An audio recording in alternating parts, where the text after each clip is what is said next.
পাচার হওয়ার আগেই চোরাকারবারিদের হাত থেকে ৩৫ কেজি গাঁজা উদ্ধার করল মালদা থানার পুলিশ। পুলিশ সূত্রে জানা যায়, শনিবার গভীর রাতে পুরাতন মালদার নলডুবি বাইপাস এলাকায় অন্ধকারে একটি 4 চাকা গাড়ি থেকে প্যাকেট করা কোনো জিনিস নামিয়ে টোটোতে তোলা হচ্ছে। আর এই দৃশ্য ধরা পড়ে মালদা থানার টহলরত পুলিশের চোখে। সাথে সাথে পুলিশ ধাওয়া করলে 4 চাকা গাড়িটি পালিয়ে যেতে সক্ষম হলেও ধরা পড়ে যায় টোটো গাড়িটি।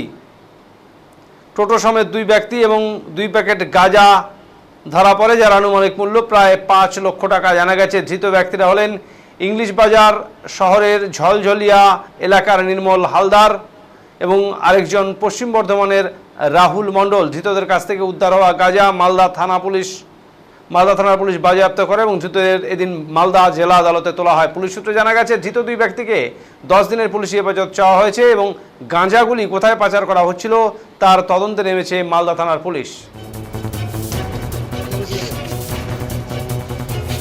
মালগুলাই নিয়ে যাচ্ছিল। আমি রাজি ছিলাম। কোথায় মাল তোমার কাছে কেন পেলো? আমি জানি না যে ব্যাতে ছিলাম এর সঙ্গে টোটোওয়ালার সঙ্গে ব্যাতে ছিলাম। তোমার বাড়ি কোথায়? আমার এই রাকসা হ্যাঁ, আমার মালদা শ্বশুর বাড়ি। তো গাঁজা নিয়ে কোথায় যাচ্ছিল? আমি ব্যবসা করি না। কি করেন আপনি? কি করেন?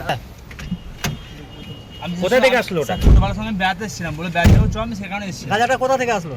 জানি না, বলতে পারবো না স্যার। তুমি তো ছিলা টোটোতে। আমি ছিলাম, বলতে পারবো না স্যার কোথা থেকে আসছে।